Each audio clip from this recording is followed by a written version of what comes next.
चलो स्टार्ट कर। यहाँ लास्ट क्लास में कल ये पहला फार्मूला पढ़ा था आरएमएस स्पीड का, ठीक है, और दूसरा फार्मूला प्रेशर और डेंसिटी के फॉर्म में था, ठीक है, और तीसरा आरएमएस स्पीड का फार्मूला था, क्या था, √3 RT डिवाइड बाई मोलर मास।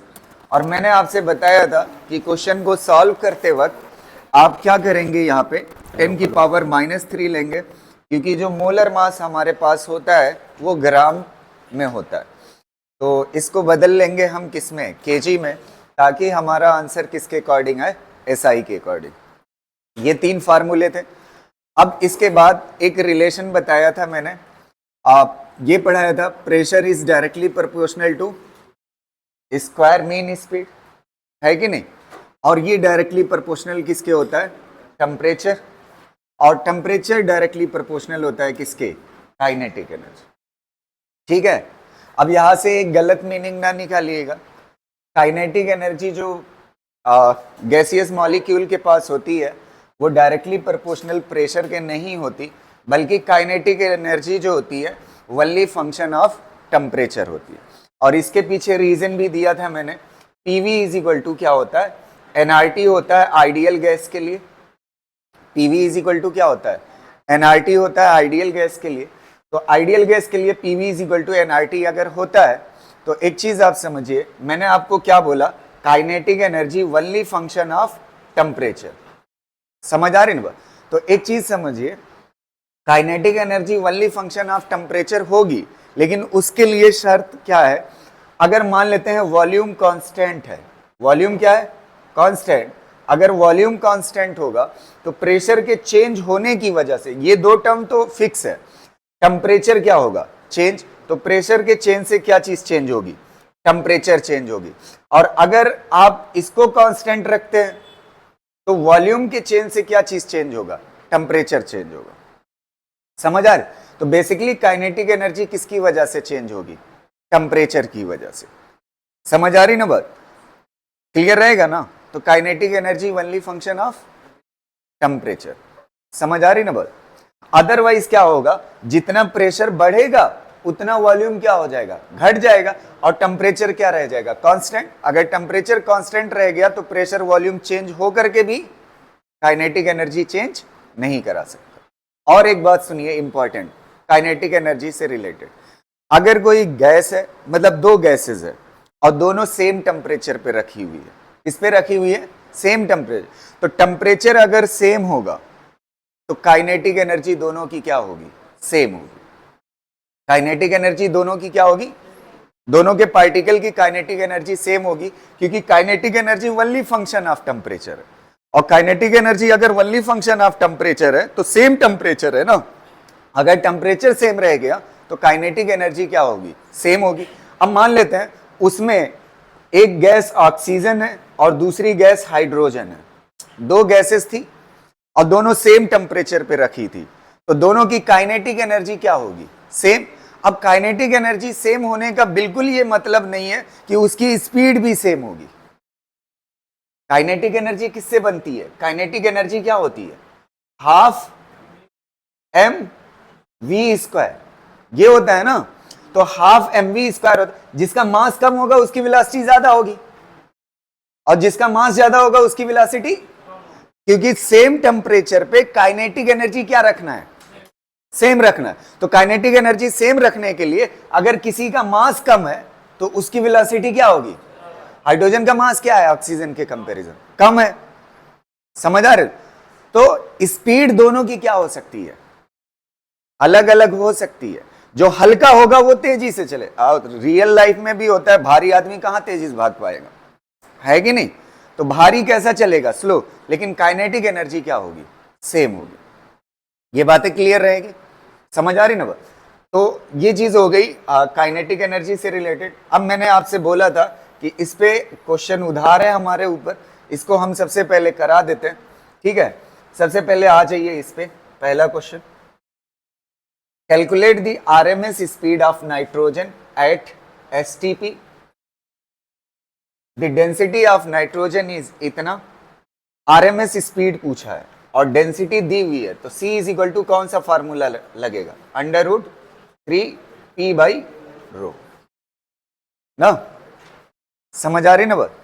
तो अब देखिएगा आरएमएस स्पीड पूछा है 3P चाहिए एसटीपी पे, किस पे चाहिए, एसटीपी पे। तो एसटीपी और एनटीपी दो चीजें होती है।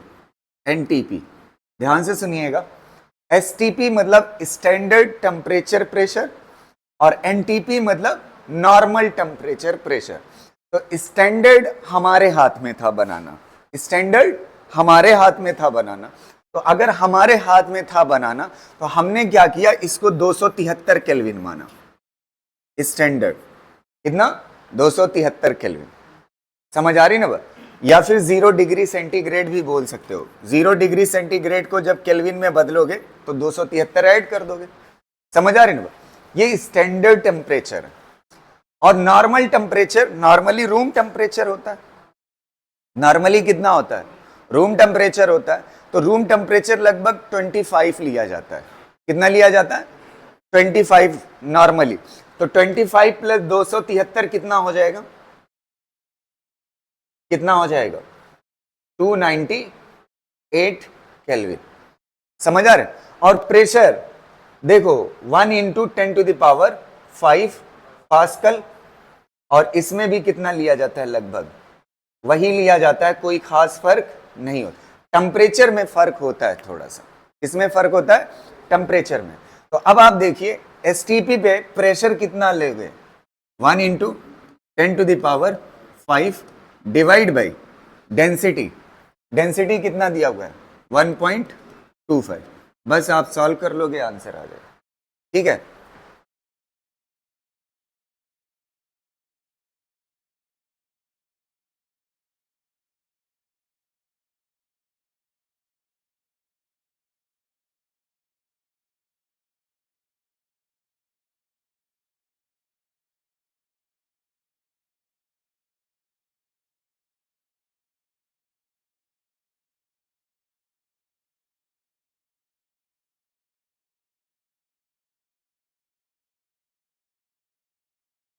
हो जाएगा,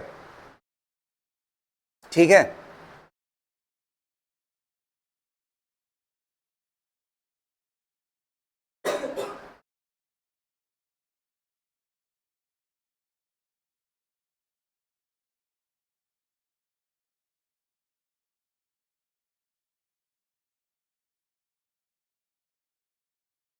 थोड़ा स्पीड बढ़ा के लिखिएगा ना, ताकि हम जल्दी से जल्दी पढ़ा सकें। जितना सपोर्ट करोगे उतना जल्दी हो जाएगा। ठीक है, लिख चुके हैं आप। ये बात याद रहे आपको, एसटीपी और एनटीपी प्रेशर का कोई मसला नहीं है, खाली टेम्परेचर का होता है, स्टैंडर्ड टेम्परेचर और ये नॉर्मल टेम्परेचर। ठीक हो गया। अब इसके बाद देखिएगा, इसको सॉल्व कर लीजिएगा, आंसर आ जाएगा। इस वाले डाटा पे ये जो दूसरा फार्मूला टेम्परेचर के फॉर्म में था, उसके ऊपर ये क्वेश्चन है, find the RMS speed of oxygen molecule in A gas eight 300 kelvin.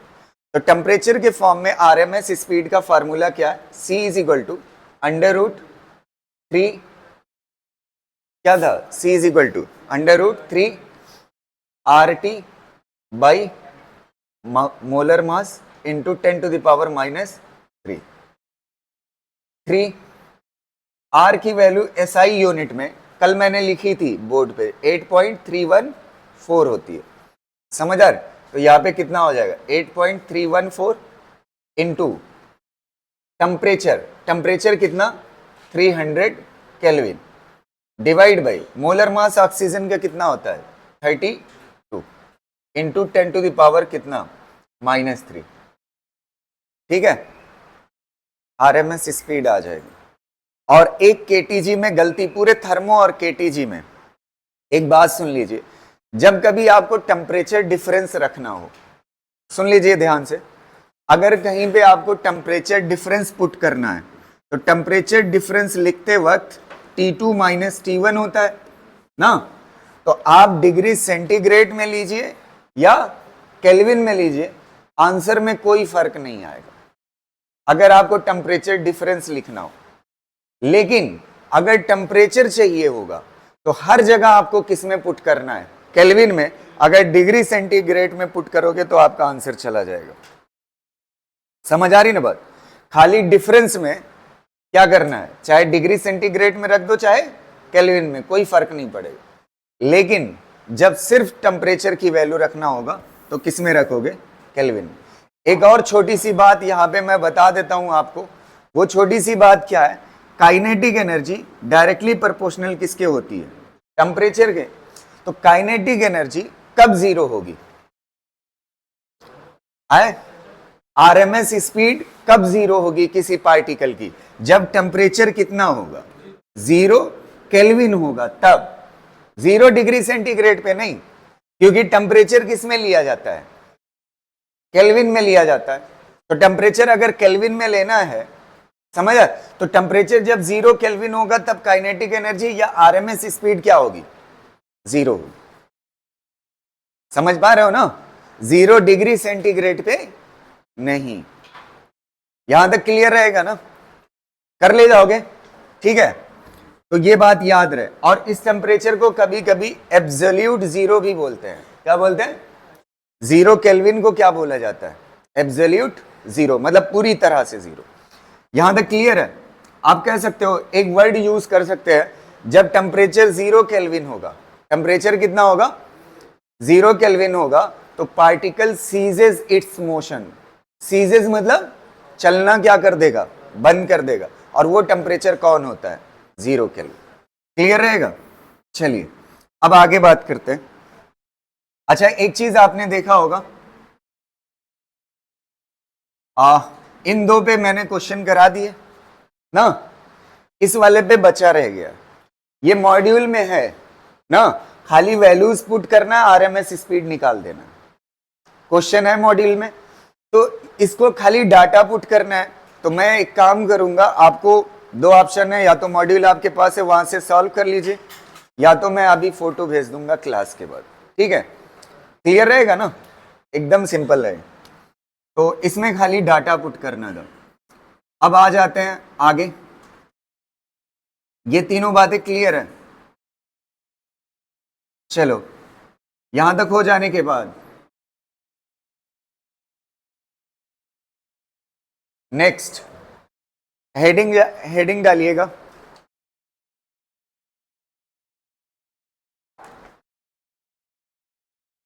Law of equipartition of energy, law of equipartition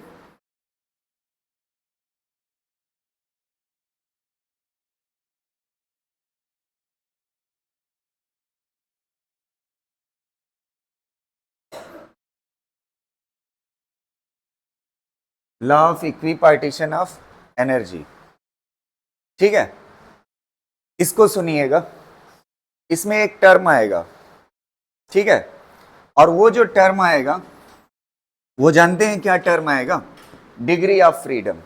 क्या टर्म आएगा, डिग्री ऑफ फ्रीडम।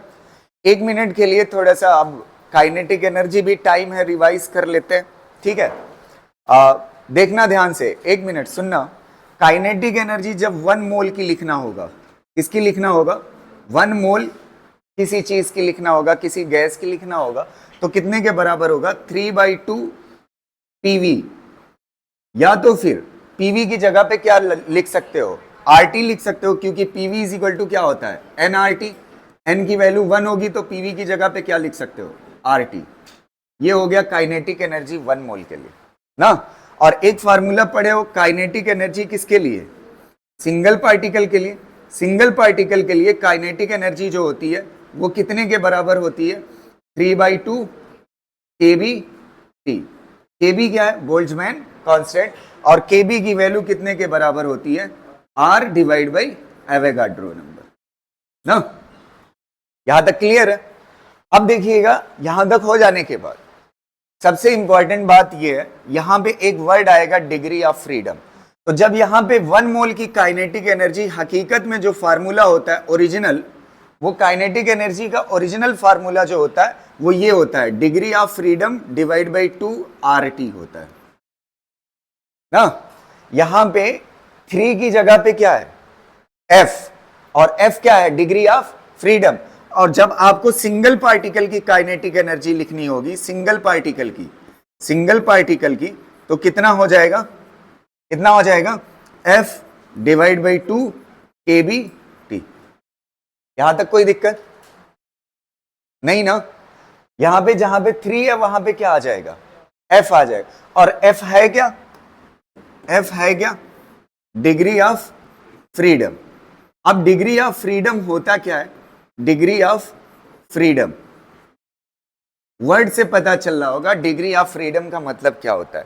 ध्यान से सुनिएगा, 1 मिनट सुनो। डिग्री ऑफ फ्रीडम क्या होता है, जैसे मान लेते हैं किसी की हैसियत जाननी हो कि उसकी हैसियत क्या है या औकात क्या है, थोड़ा सा औकात वर्ड अच्छा नहीं लगता, हैसियत किसी की जाननी है तो सबसे पहले उसकी लोकेशन पता करना होगा, कहां रहता है, कितनी गाड़ियां, यही सब करना होता है ना, या उसका घर कहां पड़ता है कि नहीं। जब तक पूरी जानकारी इकट्ठा नहीं होगी तब तक पता नहीं कर पाओगे उसके बारे में। तो जितनी जानकारियां उसकी हैसियत जानने में मदद करती है उसी को बोलते हैं डिग्री ऑफ फ्रीडम। उसी को क्या बोलते हैं, अगर आप डिग्री ऑफ फ्रीडम जान गए तो उसकी हैसियत जान जाओगे। तो यहां पे डिग्री ऑफ फ्रीडम इसलिए पढ़ेंगे कि जब कोई गैस होगी ना तो गैस के पास पार्टिकल होंगे, उन पार्टिकल के पास कितनी एनर्जी स्टोर है वो चीज पता चल जाएगी। समझ आ रही ना बात, क्लियर रहेगा ना। तो डिग्री ऑफ फ्रीडम ये चीज होती है। अभी 5 मिनट के बाद आपको फील आ जाएगा डिग्री ऑफ फ्रीडम है क्या। जैसे मान लेते हैं थोड़ा सा एग्जांपल के लिए, अभी मैं टेबल बनवा देता हूं। जैसे मान लेते हैं आपके पास मोनो एटॉमिक गैस है, मोनो एटॉमिक कोई गैस है, ठीक है। और आपने देखा होगा लाइफ में डाया एटॉमिक गैस भी होती है, ठीक है। तो डाया एटॉमिक गैस है ये वाली। तो मोनो एटॉमिक गैस अगर चलती है स्पेस में, तो अगर स्पेस में उसका पार्टिकल चलेगा तो वो 3 डायमेंशनल मोशन करेगा। कैसा, एक्स में चलेगा, वाई में चलेगा और जेड में चले। तो उसकी डिग्री ऑफ फ्रीडम कितना हो गई, 3।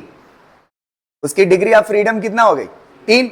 अच्छा ये बताओ, ये अकेला पार्टिकल क्या घूम सकता है? ये पॉइंट है, पार्टिकल बहुत छोटा है साइज में। अगर बहुत छोटा है तो इसके पास एक्सिस ही कहां होगी, ये एक्सिस पे ही आ जाएगा ना।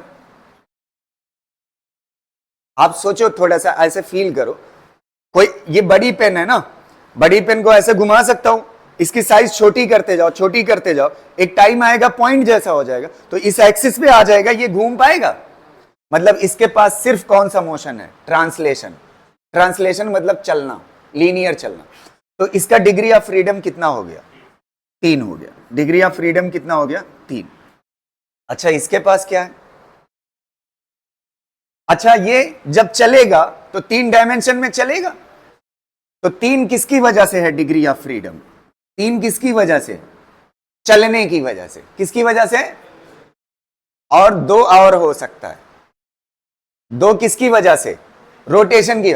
3 क्यों नहीं ले रहे, आप सोचोगे 3 एक्सिस के अबाउट रोटेट कर सकता है। तो देखिएगा, ध्यान से सुनना, ये पार्टिकल है, इस वाली सिचुएशन को मैं यहां पे देखो, ऐसे ऐसे लगे हुए, एक कॉर्नर यहां पे, एक कॉर्नर यहां पे, इन दोनों पे पार्टिकल लगे हुए हैं ना। ये डाया हो गया, समझ आया, डायटोमिक हो गया। अब देखिए ये इस एक्सिस के अबाउट घूम सकता है कि नहीं, एक एक्सिस हो गई। अच्छा इस एक्सिस के अबाउट घूम सकता है कि नहीं, 2 हो गई। लेकिन जिस एक्सिस में रखा हुआ है ना उस एक्सिस में नहीं घूम सकता। तो कितनी एक्सिस में घूम सकता है, कितनी एक्सिस में, 2 ना। तो 3 किसकी वजह से, ट्रांसलेशन, और 2 किसकी वजह से, रोटेशन। समझ आ रहा? अच्छा ऐसे आपने ट्राई एटॉमिक पढ़ा है, try atomic, linear. Try atomic 2 तरह की होती हैं गैसेस, लीनियर भी होती हैं और नॉन लीनियर भी होती है। जैसे फॉर एग्जांपल CO2 लीनियर होता है, आपने पढ़ा होगा केमिस्ट्री में यार। CO2 कैसा होता है, लीनियर होता है। तो इस CO2 के पास भी ऑप्शन कैसा है, कितना डिग्री ऑफ फ्रीडम होगा, बोलो। ये 3 चल सकता है, ट्रांसलेशन, और दो एक्सिस के अबाउट क्या कर सकता है, रोटेट, और जिस एक्सिस में ये रखा हुआ है उस एक्सिस के अबाउट नहीं कर सकता, तो एक एक्सिस कम हो जाएगी, तो टोटल कितना हो जाएगा 5। अच्छा एक और बताइए, इससे पूरी बात क्लियर हो जाएगी। आपने CO2 का एग्जांपल लिया जो लीनियर था, और वाटर नॉन लीनियर होता है। वाटर कैसा होता है, नॉन लीनियर होता है ना। अगर वाटर नॉन लीनियर नेचर का होता है तो इस तरह से देखिएगा, H2O होता है ना, ऐसे इसका शेप होता है ना, ऐसे होता है। अच्छा अगर ऐसे शेप होगा H2O का, तो एक बात बताइए, इसके पास तीन ट्रांसलेशन और रोटेशन कितना होगा। इस बार ये तीनों एक्सिस के, इसके पैर फैले हुए हैं यार, चाहे जिधर घुमा दो। नहीं समझ आ रहा है, देखो एक इधर है, एक इधर है, एक इधर है। इस एक्सिस के अबाउट भी घुमा, मतलब एक्स एक्सिस के अबाउट भी घुमा सकते हो, वाई एक्सिस के अबाउट भी घुमा सकते हो, और जेड एक्सिस के अबाउट भी घुमा सकते हो। थोड़ा फील करिए इसको, ये किसी एक एक्सिस में नहीं आ रहा है तीनों ना, तो इसके पास डिग्री ऑफ फ्रीडम कितना होगा, 6 होगा। और डिग्री ऑफ फ्रीडम, अब आप समझिए, इसके पास डिग्री ऑफ फ्रीडम कितने हैं, 6। तो सिंगल के पास कितना होता है, 3। सिंगल के पास कितना होता है, 3 तो मिनिमम है। और डायटोमिक के पास कितना होता है, 5। और ट्राई एटॉमिक लीनियर के पास कितना होता है, 5। और ट्राई एटॉमिक नॉन लीनियर के पास कितना होता है, 6 होता है। समझ आ रहा है। अब इसी को कहते हैं law of equi partition of energy. अब देखिए, ये जो हमारे पास एक मोल के पास एनर्जी थी ना, देखना ध्यान से, यहां पे मैं लिख रहा हूं काइनेटिक एनर्जी 1 मोल के पास, 1 मोल के पास 3/2 की जगह पे RT डिवाइड बाई 2 लिखो। और 1 पार्टिकल के लिए, एक पार्टिकल के पास एनर्जी लिखिए, कितना हो जाएगा, KBT डिवाइड बाई 2। ध्यान से सुनिएगा मेरी बात। ये जानते हैं ये एनर्जी कितने के पास है, 1 डिग्री ऑफ फ्रीडम के पास। कितने के पास, 1 डिग्री ऑफ फ्रीडम। और ये एक पार्टिकल जो होगा ना, सिंगल पार्टिकल, उसके अगर वो कितना डिग्री ऑफ फ्रीडम रखता है, 1 डिग्री ऑफ फ्रीडम रखता है, तो उसके पास एनर्जी इतना होगी। तो अब ये बताइए, अगर मोनोएटॉमिक गैस है, कैसी है, मोनोएटॉमिक, तो मोनोएटॉमिक गैस होगी, तो यहां पे नंबर कितना मल्टीप्लाई करोगे बताइए, 3। तो यहां पे ये जो फार्मूला है ये किसके लिए हो गया, मोनोएटॉमिक के लिए ना। और अगर डाइएटॉमिक होगी तब 5 रखोगे। तो इसी को बोलते हैं इक्वी पार्टीशन। इक्वी पार्टीशन मतलब हर डिग्री ऑफ फ्रीडम के पास, हर डिग्री ऑफ फ्रीडम के पास एनर्जी कैसी होगी, बराबर बराबर होगी। 1 डिग्री ऑफ फ्रीडम के पास इतनी एनर्जी है, तो 5 के लिए पूछेगा, 5 से क्या कर दूंगा, मल्टीप्लाई। नहीं समझ आई बात, क्लियर रहेगा ना। तो यहां पे जैसे मोनो के पास कितना डिग्री ऑफ फ्रीडम, 3, तो यहां पे कितना लगा दिया, 3। डाइएटॉमिक के पास कितना, 5, तो यहां पे कितने से मल्टीप्लाई कर दिया, 5। और ट्राइएटॉमिक लीनियर के पास कितना है, 5, तो 5 से। और ट्राइएटॉमिक नॉन लीनियर के पास कितना है, 6, तो कितने से, 6 से। तो 1 डिग्री ऑफ फ्रीडम के पास अगर 1 मोल गैस के पास एनर्जी निकालना है तो कितना होगी, RT/2। और 1 degree of freedom single particle के पास एनर्जी निकालना हो तो कितना होगी, KBT/2 होगी। अब दूसरी बात सबसे इंपॉर्टेंट सुनिएगा हमारे ध्यान से, यहां तक क्लियर है, लॉ ऑफ इक्वी पार्टीशन आपको समझ आ गया, ये सारी चीजें क्लियर है ना, ठीक है। अब एक चीज आपसे गलती ना हो, यहां पे एक चीज आप देखोगे, मोनोएटॉमिक में ये 3 कौन सा है डिग्री ऑफ फ्रीडम, ट्रांसलेशन, क्या है, ट्रांसलेशन। और डाइएटॉमिक में 3 कैसा है, ट्रांसलेशन, और 2 किसकी वजह से है, रोटेशन। और लीनियर में 3 ट्रांसलेशन और 2 रोटेशन। और नॉन लीनियर में 3 ट्रांसलेशन और, ये जो काइनेटिक एनर्जी लिखे हो फार्मूला ना, ये जो काइनेटिक एनर्जी का फार्मूला होता है, काइनेटिक एनर्जी मतलब इसमें अगर आप देखोगे डाइएटॉमिक, ट्राइएटॉमिक या ट्राइएटॉमिक नॉन लीनियर, इसमें 2 तरह की काइनेटिक एनर्जी है, एक लीनियर और एक रोटेशनल। समझ पा रहे हो ना। तो कहने का सेंस ये है, अगर आपसे किसी पार्टिकल की, मान लेते हैं गैसियस मिक्सचर है, ध्यान से सुनिएगा मेरी बात, गैसियस मिक्सचर है, ताकि आपको कंफ्यूजन ना हो और कभी गलती ना हो। गैसियस मिक्सचर है और गैसियस मिक्सचर के अंदर डाई एटॉमिक गैसेस से बना हुआ वो गैसियस में, मतलब गैस जो है वो किसकी है, डाई एटॉमिक। तो डाई एटॉमिक अगर गैस है और पार्टिकल की आपको चाहिए वेलोसिटी, पार्टिकल की आपको क्या चाहिए, वेलोसिटी। तो पार्टिकल की जब आपको वेलोसिटी चाहिए तो काइनेटिक एनर्जी का फार्मूला आप कौन सा यूज करोगे, बताइएगा थोड़ा सा है। काइनेटिक एनर्जी, मान लेते हैं सिंगल पार्टिकल, ध्यान से सुन लो क्वेश्चन, क्वेश्चन ध्यान से सुनोगे तो आपको फील आ जाएगा।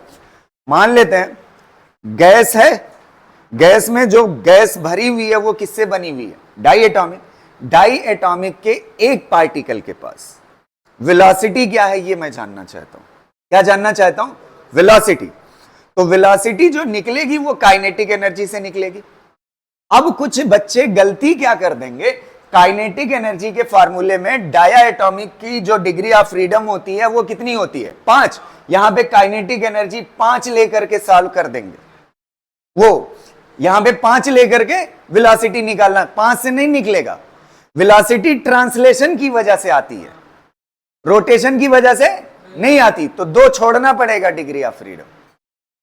ये जो काइनेटिक एनर्जी 5 बता रहा है ये टोटल एनर्जी बता रहा है, इसमें से 2 किसकी वजह से है, रोटेशन की वजह से। नहीं समझ आई बात। टोटल एनर्जी 5 RT या 5 kBT/2, ये किसकी मतलब एक पार्टिकल के पास ये कौन सी एनर्जी है टोटल, जिसमें से 3 डिग्री ऑफ फ्रीडम की वजह से क्या है, ट्रांसलेशन, और 2 डिग्री ऑफ फ्रीडम की वजह से क्या है, रोटेशन वाली वेलोसिटी से मुझे क्या लेना देना, मुझे उसके चलने की वेलोसिटी निकालना है ना। तो 2 डिग्री ऑफ फ्रीडम छोड़ दिया जाएगा सॉल्व कर, समझ आ रहा। तो इससे पता चलता है अगर किसी भी monoatomic, diatomic, triatomic किसी भी पार्टिकल की अगर आपको वेलोसिटी निकालना है तो आप किस फार्मूले से निकालोगे, काइनेटिक एनर्जी के 3 kBT/2 से निकालो। क्योंकि चाहे मोनो हो, चाहे डाई हो, चाहे ट्राई हो, ट्रांसलेशन सिर्फ कितना है, 3। लेकिन जब टोटल एनर्जी की बात होगी तो टोटल कैसे बताओगे, टोटल डिग्री ऑफ फ्रीडम से बताओ। क्लियर रहेगा सबको। अब चलते हैं टेबल पे, टेबल हमारे साथ आप बनाइएगा, ठीक है। इसमें बहुत सारी चीजें टेबल के अंदर हो जाएगी, फिर उसके बाद न्यूमेरिकल करते हैं। अभी इसको डिग्री, इसको ना लिखना, ये इसी का तो टेबल बनाने जा रहे हैं, समझ आ रही ना बात, इसी का टेबल बनाने जा रहे हैं भैया, नहीं तो मतलब क्या रह जाएगा।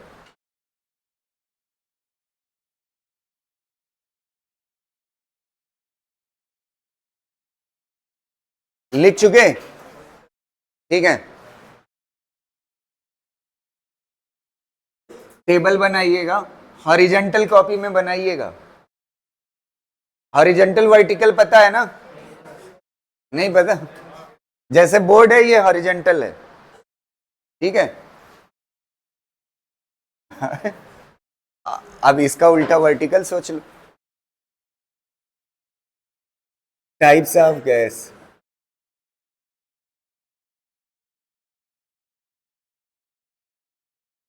Types of gas, degree of freedom,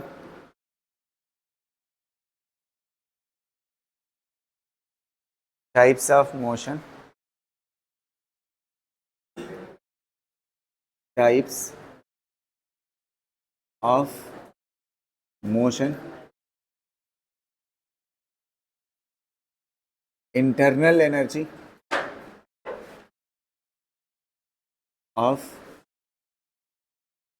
single particle,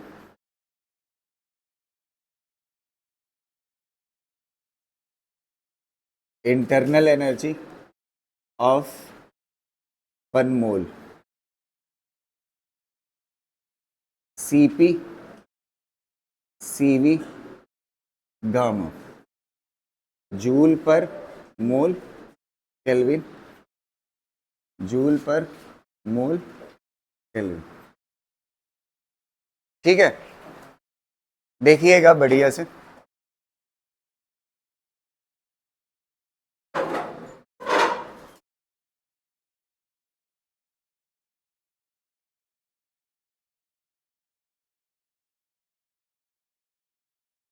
ना ये हो गया, एक मिनट, ये डिग्री ऑफ फ्रीडम लिखा हुआ है, degree of freedom, types of motion, internal energy of single particle, internal energy of one mole, ठीक है, सीपी सीवी गामा।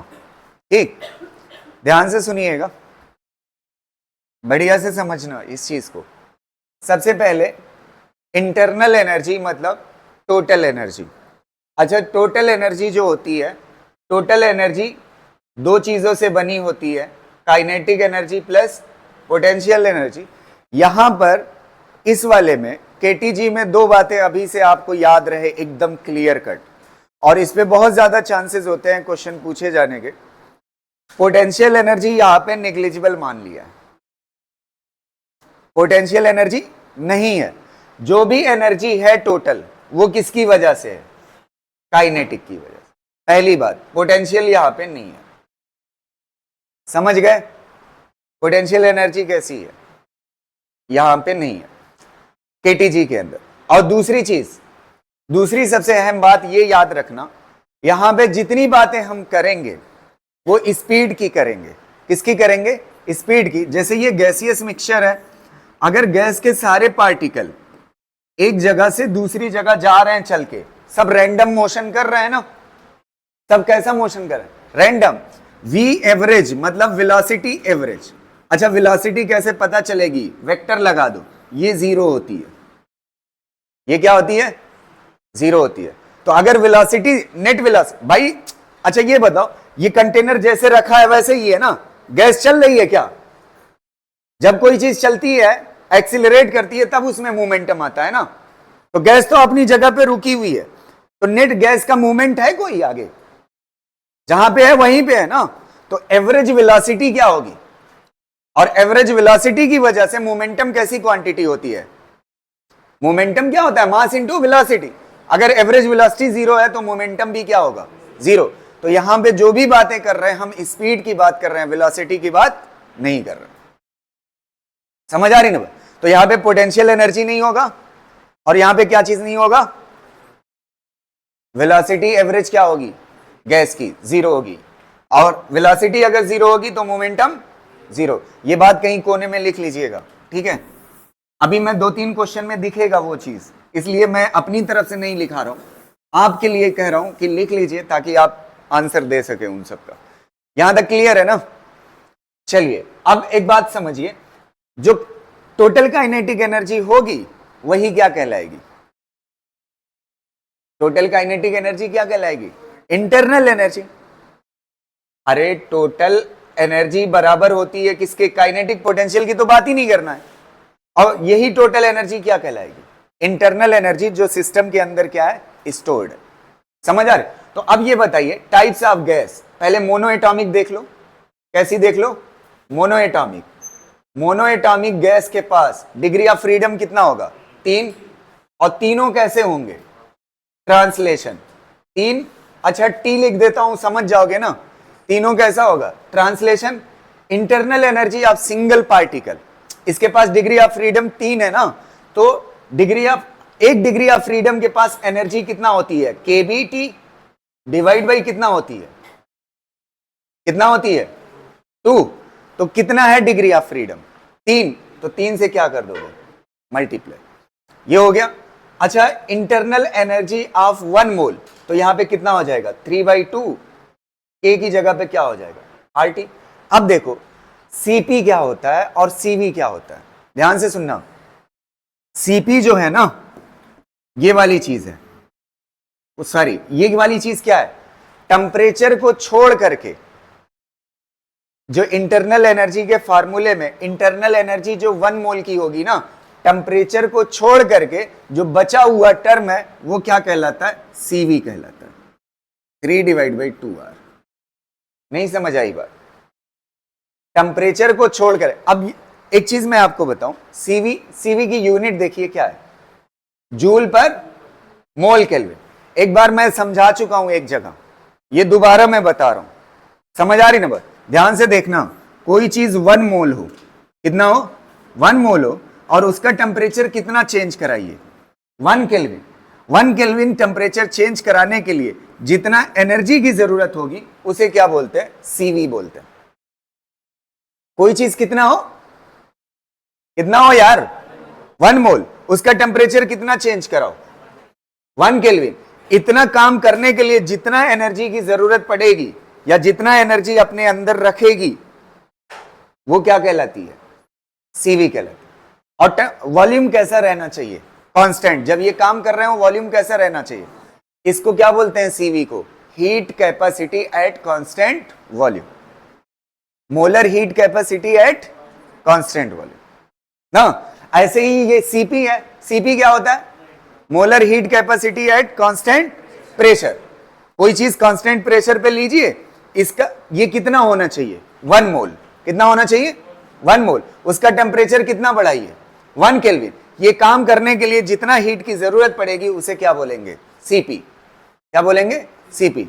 यहां तक क्लियर है? अब थर्मो में एक फार्मूला पढ़ेंगे, ये वाला आप याद रखिएगा, सीपी माइनस सीवी हमेशा किसके बराबर होता है, आर के बराबर। हर आइडियल गैस के लिए सीपी माइनस सीवी कितने के बराबर होता है, आर के बराबर। तो यहां पे सीवी इज इक्वल टू कितना है बताइए, सीवी इज इक्वल टू कितना है, 3/2। ये आर और ये कितना हो जाएगा, 3/2 आर। तो ये कितना हो जाएगा बताइए, 5R/, कितना आ जाएगा, 5R/। मतलब कहने का सेंस ये है, सिर्फ इतना याद रखिएगा, सीपी क्या होता है, सीवी में कितना जोड़ दो, आर जोड़ दो, तो आपको क्या मिल जाएगा, सीपी। तो सीपी कितना आया, 5R/2। तो गामा क्या होता है, गामा जो होता है वो CP/CV होता है। CP/ क्या होता है, CV होता है। और गामा अगर CP/CV होता है तो CP डिवाइड बाई CV करो तो कितना हो जाएगा, 5/3। अब जैसे यहां से मैंने पढ़ाया 5/3 ना, अब वहां पे लिखा होगा 1.67, तो लड़का कहेगा पढ़ाई नहीं किए थे, समझ आ रहे? तो इसको कर लेना, 1.67 होता है, समझ आ रहे? तो ये तो हो गया मोनो एटॉमिक। अब देखिए diatomic. Diatomic gas का डिग्री ऑफ फ्रीडम कितना होता है, डाया एटॉमिक कितना होता है, 5।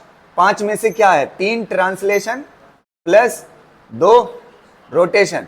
अच्छा, एनर्जी एक पार्टिकल के पास टोटल कितनी हो जाएगी, KBT डिवाइड बाई कितना, 2 इंटू कितना हो जाएगा, 5, और ये कितना हो जाएगा, 5/2 RT ना।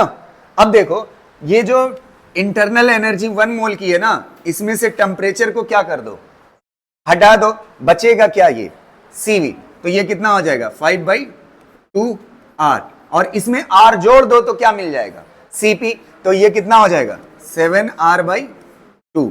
तो कितना हो जाएगा, 7/5। समझ आ रही ना बात? ये क्या हो गया आपका डाया एटॉमिक। अच्छा एक चीज और सुनिएगा, diatomic with high energy अगर पूछ दे, diatomic with high energy, ये डाया एटॉमिक है नॉर्मल, और diatomic with high energy, with high energy अगर पूछ दे। अब इसको आप इग्नोर नहीं कर सकते।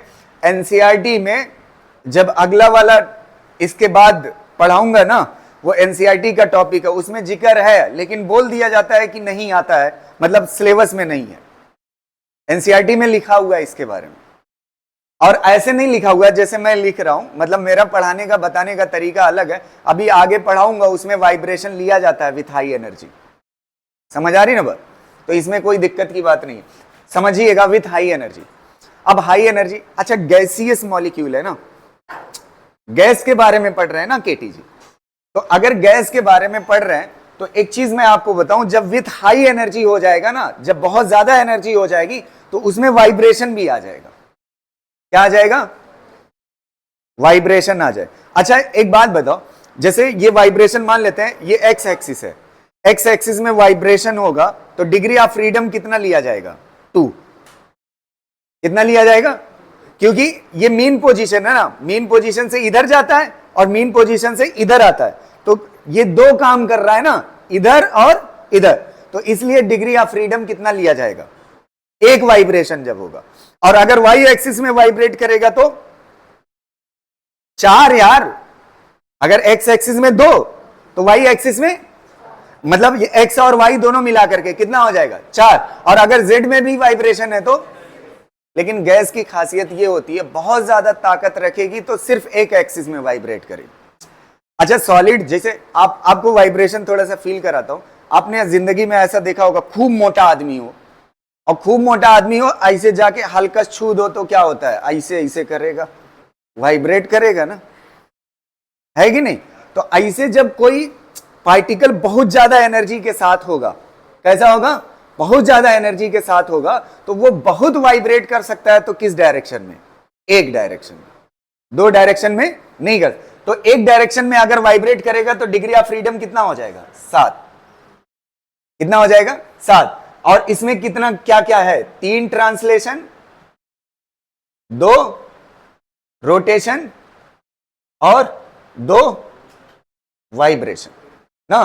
तो टोटल एनर्जी कितना हो जाएगी बताइए, 7 kBT बाई 2, और ये कितना हो जाएगा है 7 RT बाई 2 ना। अच्छा अब बताओ CV कितना हो जाएगा,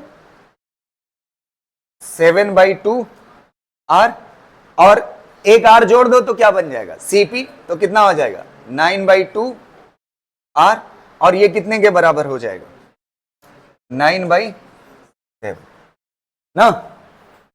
यहां तक क्लियर है।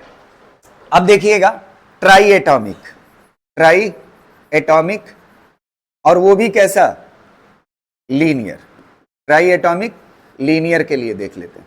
अच्छा ट्राई एटॉमिक लीनियर के लिए कितना बताया था मैंने, कितना बताया था, लीनियर लीनियर 5 बताया था ना, जैसे डायटोमिक का होता है।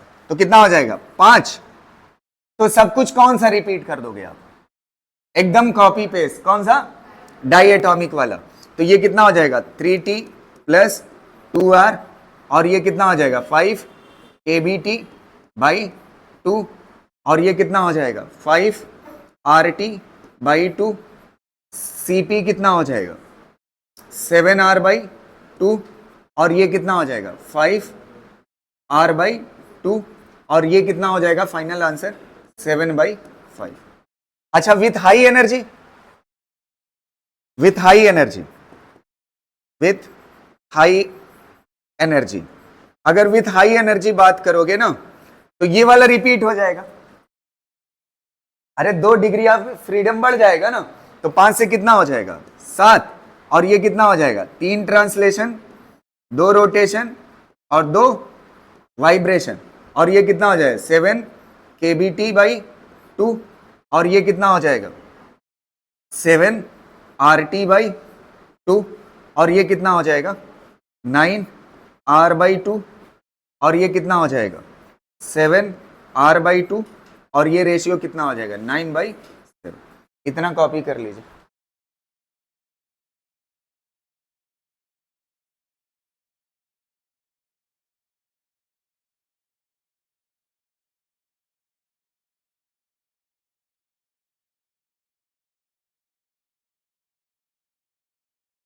अच्छा एक लॉजिक यहां से लगा पा रहे हो आप, इंटरनल एनर्जी 1 मोल की जो होती है उसमें से टेम्परेचर को हटा दो तो क्या मिल जाता है CV।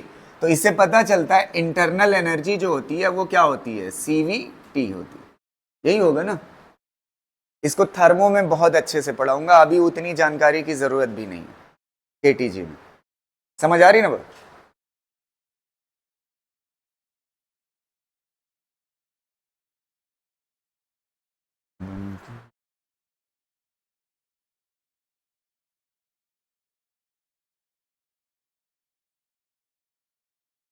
आप ऊपर की 2 लाइनें लिख चुके हैं, ऊपर की 2 इरेज कर सकता हूं, है ऊपर की 2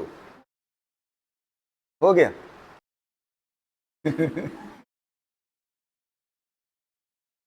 चलो इंसान ही, यहां तक क्लियर है ना। अब इसके बाद कौन सा बच रहा है, ट्राई एटॉमिक लीनियर निपटा दिया विथ हाई एनर्जी, अब try atomic non linear, try atomic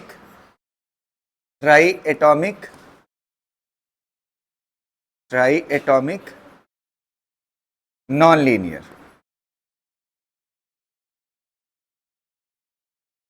try atomic non linear ना। इसका डिग्री ऑफ फ्रीडम कितना होगा बोलिए, नॉन लीनियर का 6। इसमें 3 क्या होगा, ट्रांसलेशन, और 3 क्या होगा, रोटेशन ना। तो 3 ट्रांसलेशन होगा और 3 रोटेशन होगा, ठीक।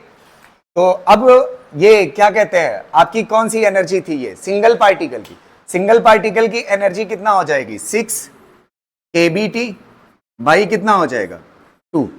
तो ये कितना आ जाएगा बताइए 3 kBT, और ये वाला कितना आ जाएगा बताइए 6 RT बाई 2, ये कितना हो जाएगा 3 RT। तो CV की वैल्यू कितना आ जाएगी 3R, CV की वैल्यू कितना आ जाएगी 3R ना, टेम्परेचर को छोड़ना होगा 3R, और CP कितना हो जाएगा, R ऐड कर देंगे तो कितना हो जाएगा 4R। अच्छा CP बाई CV कितना हो जाएगा 4 बाई ना, समझ आ रही है। और एक बात और पता चल रही है, गामा की वैल्यू 1 से छोटी नहीं हो सकती, हमेशा क्या होगी 1 से बड़ी हो, समझ पा रहे हो ना। CP में, CP किसके बराबर, CV में क्या जोड़ोगे R, तब जाके क्या बनता है CP। तो इसलिए गामा की वैल्यू 1 या 1 से क्या होती है, बड़ी होती है, 1 से छोटी नहीं हो सकती। यहां तक क्लियर है। अच्छा विथ हाई एनर्जी पढ़ लेते हैं, with last high energy, with high energy कितने के बराबर होगा बताइए, डिग्री ऑफ फ्रीडम कितना हो जाएगा 6 के बजाय 8 हो जाएगा, 3 ट्रांसलेशन, 3 रोटेशन और 2 वाइब्रेशन ना। तो एनर्जी कितना आ जाएगी बताइए 8 kBT बाई 2, तो ये कितना हो जाएगा 8 RT बाई 2, मतलब कितना आएगा ये CV कितना आएगा 4R, तो 4R ना, ये कितना आएगा 4R। 4R के बाद एक R ऐड कर दोगे तो कितना हो जाएगा 5R ना, तो कितना हो जाएगा 5 बाई 4। समझ आ रही ना वो। गैस 3 डायरेक्शन में वाइब्रेट नहीं कर सकती, जब भी करेगी किस डायरेक्शन में करेगी, एक मतलब एक डायरेक्शन मतलब डिग्री ऑफ फ्रीडम 2, ठीक है।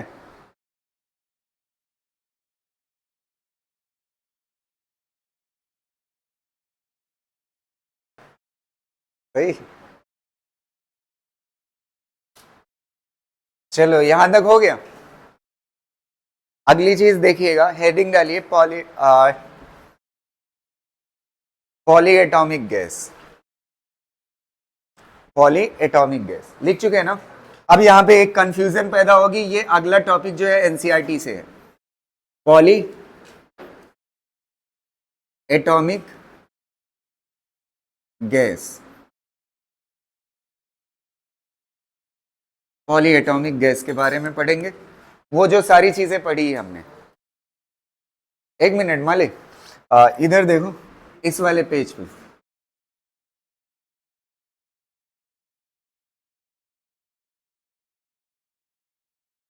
चलो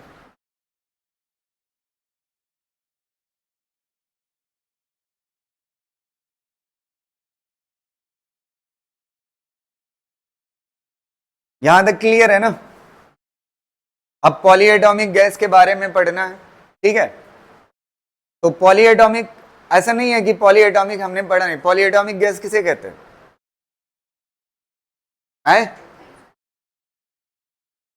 अब मोर देन 1 एटम हो तो वो पॉली में ही गिना जाता है, डाया है, ट्राया है कि नहीं, नॉन लीनियर, ये सारी चीजें।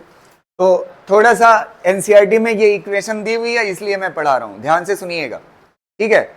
जैसे हम मान लेते हैं पॉली एटॉमिक गैस का एक पार्टिकल है, कितना पार्टिकल है, एक पार्टिकल, तो इंटरनल एनर्जी की बात करते हैं, इंटरनल एनर्जी और कभी इंटरनल एनर्जी को यू से दिखाया जाता है बुकों में, तो परेशान मत होइए। इंटरनल एनर्जी क्या है? यू, मतलब टोटल एनर्जी। अच्छा ये बताओ, ये जो टोटल एनर्जी होगी किसकी किसकी वजह से होगी? पॉलीएटॉमिक गैस होगी। एक मिनट ध्यान से सुनो, ऐसा मत करो यार। 3 क्या होगा? ट्रांसलेशन, ये 100% श्योर है। और 3 क्या होगा? रोटेशन। और 3 क्या होगा? वो वाइब्रेशन। कितना होता है? 2 होता है। लेकिन यहां पे 2 के बजाय हम थोड़ा सा डिफरेंट यूज करेंगे। समझ आ रही ना? यहां पे एफ यूज करेंगे, एफ वाइब्रेशन। अब ध्यान से सुनिएगा, एक मिनट, बढ़िया से समझना। 3 ट्रांसलेशन की वजह से एनर्जी लिखना है, इसको ऊपर लिख देते हैं। 3 ट्रांसलेशन, 3 रोटेशन और प्लस एफ वाइब्रेशन। एफ मतलब डिग्री ऑफ फ्रीडम वाइब्रेशन का। ठीक है, आप एक चीज कसम खा चुके हो इस बात की, 1 डिग्री ऑफ फ्रीडम अगर सिंगल पार्टिकल के पास, बात करते हैं एनर्जी, 1 डिग्री ऑफ फ्रीडम अगर रखता है कोई चीज उसके पास, और वो सिंगल पार्टिकल हो, तो उसके पास एनर्जी इतना होगी। और अगर 1 मोल हो और 1 डिग्री ऑफ फ्रीडम हो, तो उसके पास एनर्जी कितना होगी? RT/2 इतना होगी। तो सबसे पहले सिंगल पार्टिकल के लिए लिखते हैं, फिर उसके बाद किसी एक के लिए लिखते हैं, फिर उसके बाद कन्वर्ट कर लेंगे। केबी की जगह पे RE तो करना है 1 मोल के लिए। चलिए, एक पार्टिकल के 1 डिग्री ऑफ फ्रीडम, एक पार्टिकल के पास, अगर किसी सिंगल पार्टिकल के पास 1 डिग्री ऑफ फ्रीडम है तो उसके पास इतनी एनर्जी होगी। तो 3 ट्रांसलेशन है, तो एनर्जी कितना हो जाएगी? 3 kBT बाई कितना हो जाएगा? 2। ये पहला पार्ट हो गया। प्लस 3 कौन सा है? रोटेशन। तो यहां पे कितना हो जाएगा? 3 kBT बाई कितना हो जाएगा? 2। अब बात आती है वाइब्रेशन की ना। अब सुनिएगा, यहीं पे एनसीईआरटी से थोड़ा सा जो मैंने पढ़ाया उससे वेरी करेगा, वो बात समझ लीजिएगा क्या चीज है। जैसे मैंने 1 डिग्री ऑफ फ्रीडम के पास इतनी एनर्जी दी है ना, तो मैंने वाइब्रेशन के केस में इस चीज को एक जैसा रखने के लिए मैंने वाइब्रेशन के केस में यह माना है कि जब एक एक्सिस के अबाउट वाइब्रेट करेगा तो डिग्री ऑफ फ्रीडम कितना लूंगा मैं? 2। कितना लूंगा मैं? 2 लूंगा ना। तो 2 से मल्टीप्लाई करोगे तो ये क्या हो जाएगा? कट जाएगा। लेकिन एनसीईआरटी कहती है ना, वाइब्रेशन की जगह पे एनर्जी जो लीजिए केबीटी लीजिए, 1 degree of freedom. 1 degree of freedom के पास एनर्जी कितना होगी? केबीटी। और केबीटी अगर एनर्जी है तो एक एक्सिस में जब वाइब्रेट करेगा तो आप डिग्री ऑफ फ्रीडम सिर्फ 1 लीजिए।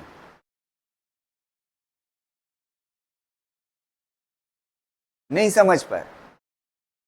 एक बात ध्यान से तो सुन लो एक बार मेरी बात। ये वाली एनर्जी कितने के पास है? kBT/2। ये किसके पास एनर्जी है बताइए? 1 डिग्री ऑफ फ्रीडम के पास एनर्जी। तो मैं कहता हूं अगर एक एक्सिस के अबाउट वाइब्रेट कर रहा है कोई पार्टिकल, तो उसके पास एनर्जी कितना होगी? तो आपका आंसर क्या होगा? कितने से मल्टीप्लाई करोगे? 2 से ना। तो आंसर कितना होगा? तो वो कह रहा है कि ऐसा ना करो, एनसीईआरटी कह रहा है ऐसा करो कि 1 डिग्री ऑफ फ्रीडम के पास वाइब्रेशन में एनर्जी कितना होती है? kBT कितना होती है? अगर एक एक्सिस के अबाउट वाइब्रेशन है तो डिग्री ऑफ फ्रीडम 1 ही लीजिए, 2 ना लीजिए। तो आंसर क्या आएगा? सेम ही तो आएगा। तो यहां पे क्या होता है, वाइब्रेशन के केस में 1 डिग्री ऑफ फ्रीडम पे एनर्जी कितना ली जाती है? kBT। और यहां पे क्या लिया जाता है? F लिया। अब जितना नंबर ऑफ वाइब्रेशन हो, अगर 1 है, जनरली कितना होता है? अब एनसीईआरटी के अकॉर्डिंग जनरली कितना गैसेस के पास जो मैंने बताया है एक एक्सिस के अबाउट होता है, कितना होता है? 1। तो यहां पे F की वैल्यू कितना हो जाएगी? 1। आंसर कितना आएगा? और हमारे हिसाब से जाते तब भी कितना आता? एक एक्सिस के अबाउट जनरली वाइब्रेट करता तो कितना होता? 2। तब भी कितना आता? kBT। तो दोनों बात क्या है? सेम। क्लियर रहेगा ना? तो ये एनसीईआरटी वाला मैंने एक्सप्लेन कर दिया। अब ये दोनों को ऐड करोगे तो कितना हो जाएगा बताइए? 3 kB, यही आएगा ना? 3/2 3/2, 1.5 कितना हो जाएगा? 3 kBT प्लस कितना हो जाएगा? F kBT। यहां तक हो गया? अब देखिएगा ये क्या हो गई टोटल एनर्जी, यहां से कुछ कॉमन ले सकते हो, क्या ले सकते हो, केबी टी कॉमन ले सकते हो, तो केबी टी एनर्जी, या ऐसे ही रहने दीजिए, हमें इससे नहीं मतलब है। ये किसके लिए है, सिंगल पार्टिकल, किसके लिए है, सिंगल पार्टिकल के पास, ये इंटरनल एनर्जी। और अगर 1 मोल के पास जानना चाहते हो, 1 मोल के पास, तो कितना हो जाएगी 3 RT प्लस FRT हो गई। इसको करिए यहां तक, फिर आगे बताते हैं।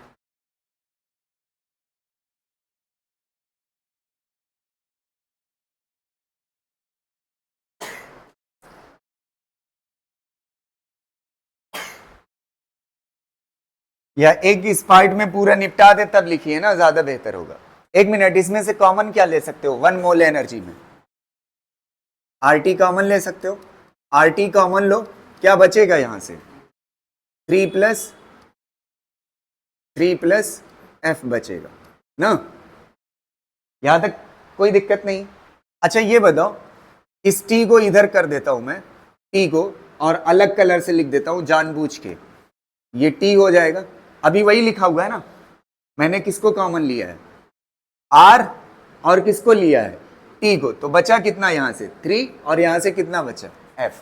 अब आप देखना इतना हिस्सा कितने के बराबर है, ये वाला, ये वाला, ये वाला क्या कहलाता है, इंटरनल एनर्जी में टेम्परेचर को छोड़ के क्या कहलाता है, क्या कहलाता है CV। तो CV की वैल्यू कितना आ गई 3 प्लस F इंटू कितना R। अगर CP आपको निकालना है तो इसमें क्या ऐड कर दोगे R, तो CP इज इक्वल टू क्या हो जाएगा 3 प्लस F। अच्छा इसको मल्टीप्लाई कर लो सीधा, ये कितना हो जाएगा 3R प्लस कितना हो जाएगा FR प्लस कितना ऐड करना है, ये अभी तक CV लिखा हुआ है, क्या ऐड करना है R। अच्छा 3R प्लस R कितना हो जाएगा 4R प्लस FR ना। अच्छा यहां से R कॉमन ले सकते हो, तो ये क्या हो जाएगा 4 प्लस F, और यहां पे क्या हो जाएगा R, ये क्या हो जाएगा CP। तो गामा इज इक्वल टू क्या हो जाएगा CP बाई CV। CP कितने के बराबर है 4 प्लस F इंटू R, और CV कितने के बराबर है 3 plus F into R। R क्या हो जाएगा कैंसिल, ये पॉली एटॉमिक के लिए फार्मूला बन। याद रखना अगर एक वाइब्रेशन होगा x एक्सिस में तो यहां पे F की वैल्यू कितना ली जाएगी 1, और 2 एक्सिस में होगा तो 2। जनरली गैस के लिए कितना वाइब्रेशन होता है 1 ही होता है, ठीक है, कर लीजिए इसमें।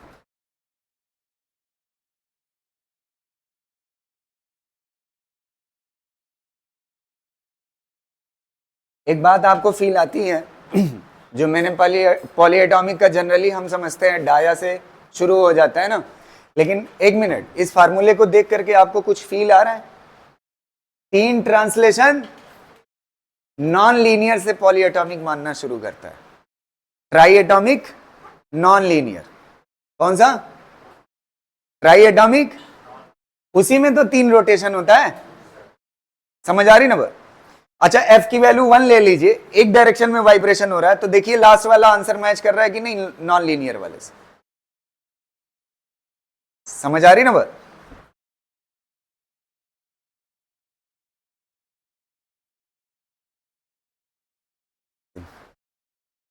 चले आना ना, यहां तक क्लियर है ना। चलिए अब आ जाते हैं, हेडिंग डालिए molar specific heat for solids, molar specific heat for solids, वही CpCv, क्या चीज CpCv। तो एक चीज पहले कसम खा लो, लिक्विड और सॉलिड इन दोनों में Cp और Cv लगभग ऑलमोस्ट बराबर होते हैं, तो गामा की वैल्यू कितना हो जाएगी 1, किसमें सॉलिड और लिक्विड में, क्लियर रहेगा ना। Cp और Cv की वैल्यू क्या होती है बराबर हो। तो सीपीसीवी इसीलिए मैं कह रहा था गामा की वैल्यू या तो 1 हो सकती है या तो 1 से ज्यादा, उससे कम नहीं हो सकती। चलो अब अगली चीज सीपीसीवी निकालना है। तो सबसे पहले एक चीज मैं आपको बताऊं, सॉलिड्स जनरली जो होते हैं वो मोनोएटॉमिक नेचर के होते हैं। कैसे होते हैं? आप सॉलिड्स के बारे में अपने दिमाग में सोचिए, ज्यादातर कैसे होते हैं? मोनोएटॉमिक होते हैं ना, ज्यादातर मोनोएटॉमिक होते हैं। तो अगर ज्यादातर मोनोएटॉमिक होते हैं तो मोनोएटॉमिक का डिग्री ऑफ फ्रीडम कितना है? तो इंटरनल एनर्जी एक पार्टिकल के पास कितना हो जाएगी? 3/2 kb, यही हो जाएगा ना। अच्छा एक बात बताओ, ये गड़बड़ मैंने लिखा है, समझ आ रही ना बात? सुनना मेरी बात, यहीं पे इंपॉर्टेंट बात है, यही चीज आपको समझानी थी कि मोनोएटॉमिक नेचर का होता है सॉलिड। अच्छा ये बताओ, सॉलिड, ये सॉलिड है ना, ये क्या है? सॉलिड है। इसके अंदर का पार्टिकल एक जगह चल के दूसरी जगह चला जाएगा, तो ट्रांसलेशन इसमें है ही नहीं। तो क्या चीज है? रोटेशन हो सकता है। अबे रोटेट कैसे करेगा जब चल नहीं सकता? सिर्फ क्या कर सकता है? वाइब्रेट। और सॉलिड के पास इतनी ताकत होती है कि वो तीनों डायरेक्शन में वाइब्रेट कर सकता है। समझ आ रही ना बात? तो इसके पास सिर्फ कौन सा डिग्री ऑफ फ्रीडम होगा? वाइब्रेशन। और ये कितना होगा? 3 होगा। तो 1 डिग्री ऑफ फ्रीडम में, समझ आ रहे हैं? कितना होगा? 3 होगा। तो एनसीईआरटी की बात माने, 1 डिग्री ऑफ फ्रीडम में एनर्जी कितना होगी? केबीटी। एक डायरेक्शन में वाइब्रेट करेगा, तो कितने डायरेक्शन में वाइब्रेट कर रहा है? 3। तो कितना हो जाएगा? 3 केबी। और अगर हमारे हिसाब से चलते तो आप यहां पे कितना लेते? 1 डिग्री ऑफ फ्रीडम के लिए kBT/2 लेते, और डिग्री ऑफ फ्रीडम कितना लेते? 3 डायरेक्शन में 6। तो आंसर कितना आता? 3 ही आता। तो ये इंटरनल एनर्जी किसके पास हो गई? एक पार्टिकल के पास, सॉलिड के एक पार्टिकल। अगर एक मोल के लिए चाहिए तब 3 RT। अच्छा सीवी सीपी बराबर होगा, तो इसको सीपी सीवी लिखने की जरूरत नहीं है। कितने के बराबर होगा? 3R। बस आंसर होगा। समझ आ रही ना बात?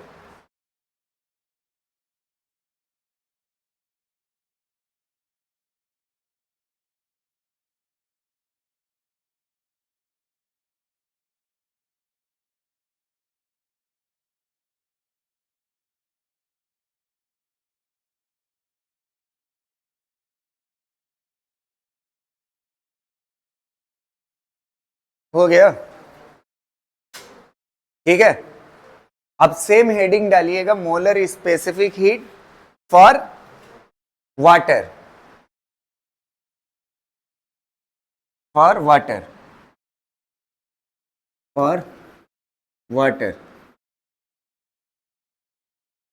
और ये भी लिक्विड फॉर्म में। किस फॉर्म में? याद रखना, किस फॉर्म में? अगर वाटर वेपर फॉर्म में ले लोगे ना तो वो ट्राइलिनियर हो जाएगा। अरे भाई लास्ट वाला क्या पढ़ा है? ट्राई एटॉमिक नॉन लीनियर ना, वाटर वेपर। तो वाटर वेपर अलग चीज है और वाटर लिक्विड है, इसकी सीपीसीवी क्या होगी? बराबर होगी। तो एक बात बताइए, ये ये सॉलिड जैसा बिहेव कर रहा है ना, लॉजिकली सोचिए, सॉलिड जैसा बिहेव कर रहा है। सॉलिड को कैसा मान के सॉल्व किया हमने? मोनोएटॉमिक। कैसा मान के सॉल्व किया? तो मोनोएटॉमिक की एक पार्टिकल के पास एनर्जी कितना थी? 3 kBT, इतना थी ना एक पार्टिकल के पास। तो वाटर के पास कितने पार्टिकल होंगे? अरे वाटर के पास कितने होंगे? 3 ना, मतलब 3 एटम से बना होगा ना। कितने से बना होगा? जैसे आयरन मोनोएटॉमिक होता है, वैसे ये कैसा होता है? ट्राई। तो वाटर के पास कितने होंगे? 3। तो 3 से मल्टीप्लाई कर दोगे तो कितना हो जाएगा? 9। समझ आ रही ना? ये क्या हो गया आपका इंटरनल एनर्जी किसके लिए? 1 पार्टिकल, सिंगल पार्टिकल। अगर 1 मोल के लिए लिखना है तब सिंगल पार्टिकल 1 मोल के लिए कितना हो जाएगा? 9 RT। तो सी की वैल्यू कितना हो जाएगी? 9। यही सीपी है और यही सीवी है।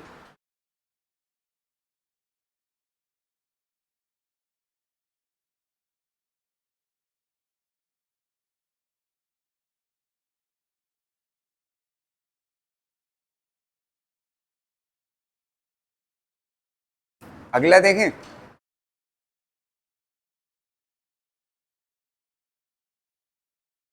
अब शुरू होगा क्वेश्चन, जितना पढ़े, ठीक है, और बहुत क्वेश्चन होगा, ठीक। चलिए शुरुआत करते हैं न्यूमेरिकल की। पहला क्वेश्चन जो हमने पढ़ा है,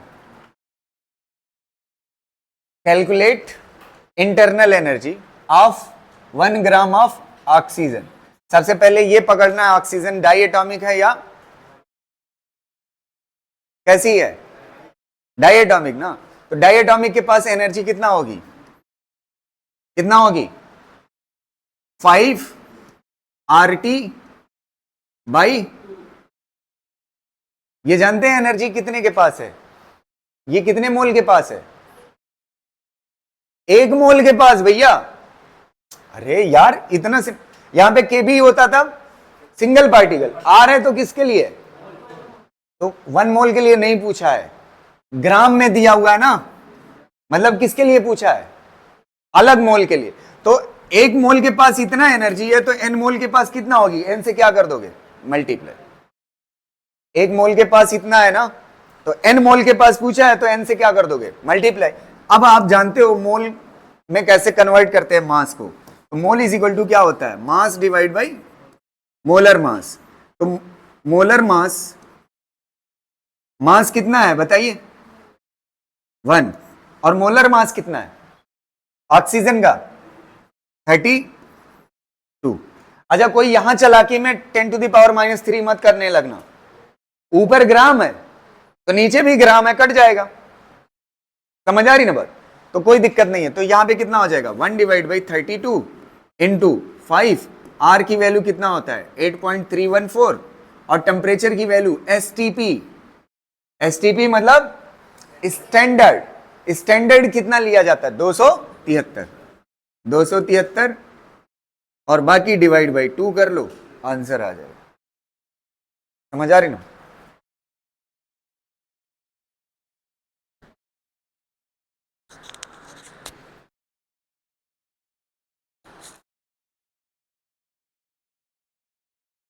कर ले जाओगे ना?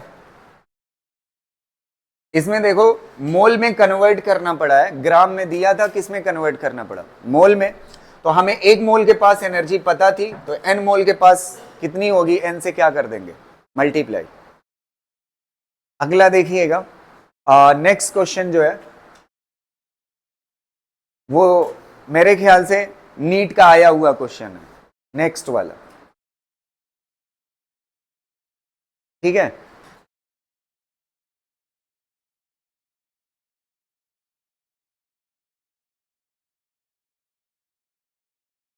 अच्छा अगर यही क्वेश्चन एनटीपी पे होता तब तो यहां पे कितना लेते? 29। कर ले जाओगे? चलिए नेक्स्ट क्वेश्चन देखिए, ये नीट का है, ठीक। A gas mixture of 2 mole, mole सीधा दिया हुआ, 2 mole of oxygen and 4 mole of argon. अब यहां से बात पकड़नी है, ऑक्सीजन कैसा होता है? Diameter diatomic. ऑक्सीजन कैसा है? डायटोमिक। और आर्गन कैसा है? मोनो या डाया?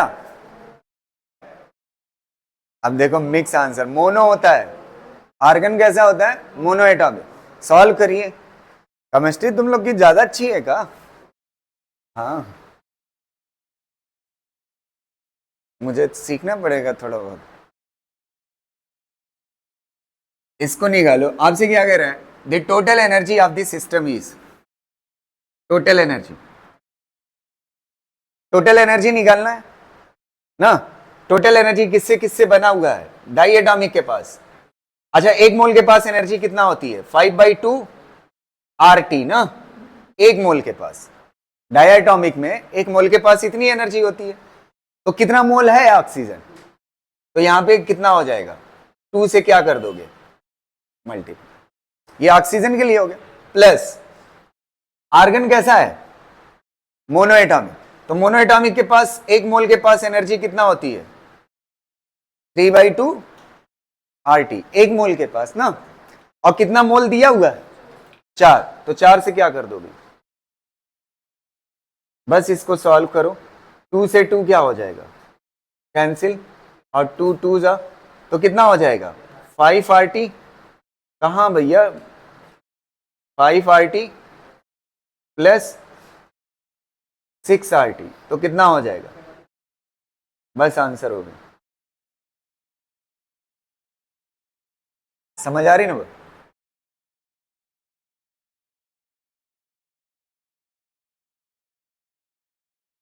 अगला क्वेश्चन देखिए, लिख चुके हैं ना? थोड़ा स्पीड में ही रहिए, स्लो मत पढ़िए। The quantity PV divide by KBT represents, PV divide by KBT represents kinetic energy of gas, number of moles of the gas, mass of the gas, number of molecules of the gas.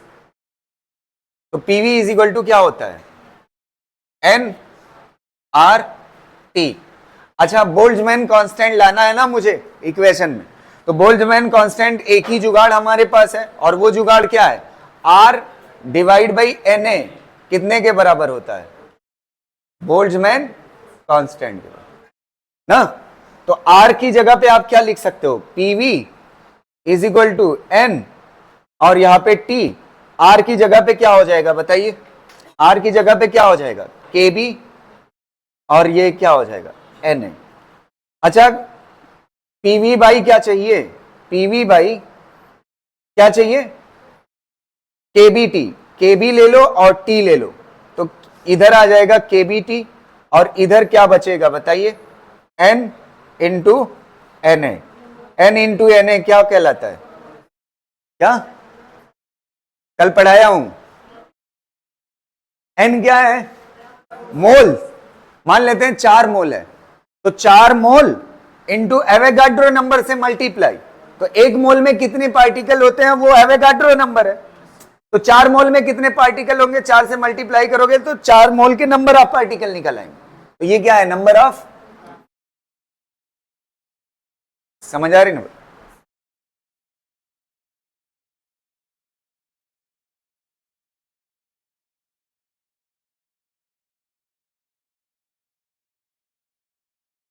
मुझे अगला question इसी पे कराना है, इसलिए मैंने इस चीज को पढ़ाया। तो आज से याद रखिएगा, मोल इंटू एवोगाड्रो नंबर क्या देता है, number of particle. Mole into Avogadro number क्या देता है, नंबर ऑफ पार्टिकल। 2-3 बार दोहरा लीजिए दिमाग में, अभी आगे जरूरत पड़ेगी।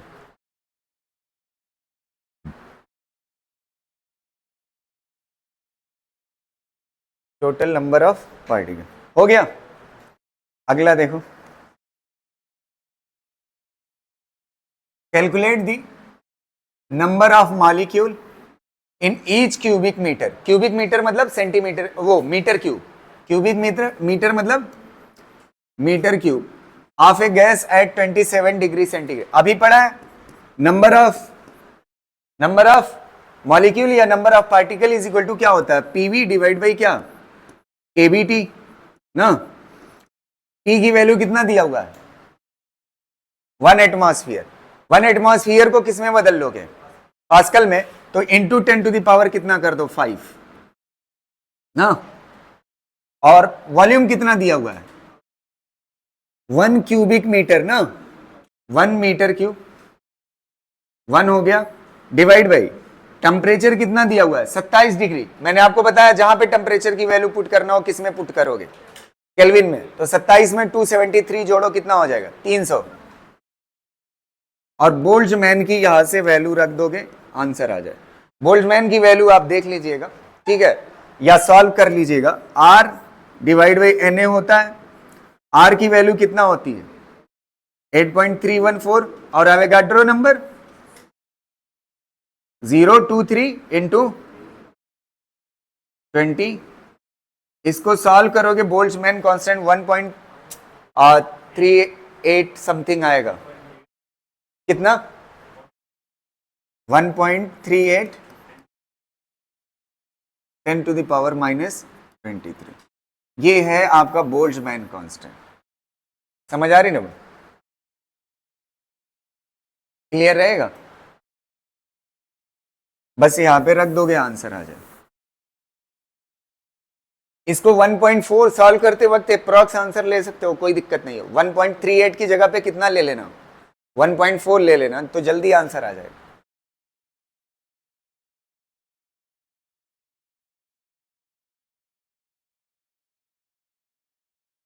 चलिए यहां तक हो गया। अगला क्वेश्चन देखिए next.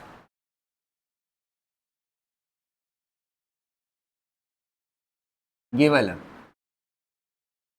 at given sample an ideal gas occupies a volume V at pressure P and absolute temperature T. The mass of each molecule of the gas is small m. Which of the following gives the density of the gas? इसमें से कौन सा option ऐसा है जो density of the gas देता है? ठीक है, ट्राई करें या आप करोगे? हैं? कौन सा आंसर इसमें से डेंसिटी ऑफ द गैस देता है? तो सबसे पहले मैं थोड़ा सा इसको करके दिखा देता हूं, अदरवाइज मैं सीधा कर सकता था। पीवी इज इक्वल टू क्या होता है? एनआरटी। अच्छा, एन क्या होता है? मास divide by molar mass into R T, और ये क्या हो जाएगा? पीवी।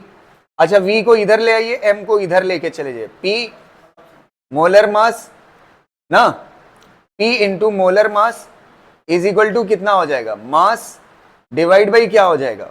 वॉल्यूम, और ये आर टी ना। अच्छा, मास डिवाइड बाई वॉल्यूम क्या कहलाता है? एम को इधर लेके गया हूं, वी को इधर लाया हूं बस, तो एम डिवाइड बाई वी क्या कहलाता है? Density. R T is equal to कितना हो जाएगा? पी एम ना। रो इज इक्वल टू क्या हो जाएगा?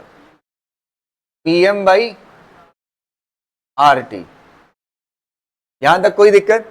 अब आज से आप सीधा ये फार्मूला याद रखना, बार बार बदलने की जरूरत नहीं है। डेंसिटी इज इक्वल टू क्या होता है? Pressure into molar mass divide by R T. Rho is equal to P M by R T. समझ आ रही ना? ये फार्मूला आपको रटा रहना चाहिए। अब आप देखिए, मुझे डेंसिटी ऑप्शन है नहीं मैच कर रहा है। ये स्मॉल एम है और ये के है, इसको चेंज करना पड़ेगा मोलर मास को। कल एक डेफिनेशन बताई थी, किसी को याद है मोलर मास की? Mass of one particle into Avogadro number. याद है? एक पार्टिकल का मास m, हाँ, एक छोटे से पार्टिकल का मास कितना? एक पार्टिकल का मास m, तो एवोगाड्रो नंबर से मल्टीप्लाई कर दो, तो एवोगाड्रो नंबर किसके पास होता है? एक मोल के पास ना। तो एक मोल का मास आ जाएगा, और एक मोल के मास को ही क्या बोलते हैं? Molar mass. ये दो फार्मूले एकदम रट्टा रहना चाहिए। पिछले वाले में क्या आया था? पिछले वाले में नंबर ऑफ पार्टिकल का फार्मूला आया था। नंबर ऑफ पार्टिकल क्या होता है? मोल इंटू क्या होता है? Mole into Avogadro number. ये नंबर ऑफ पार्टिकल है, और मास इंटू एवोगाड्रो नंबर क्या है? Molar mass. ये दोनों चीजें आपको रटी रहनी चाहिए। तो यहां से आप देखिए, रो और पी, पी, और यहां पे m की जगह पे क्या हो जाएगा? n, और क्या हो जाएगा? वो सॉरी m, और क्या हो जाएगा? Na। ये हो गया molar mass divide by R T. अच्छा, Na को नीचे लिख सकते हो, ये देखिए, rho is equal to P M और डिवाइड बाई क्या होगा? टी, और आर को नीचे ले आइए, R divide by Na। R divide by Na क्या कहलाएगा? क्या कहलाएगा? के। कौन सा सही है? ठीक है, अब से ठीक है।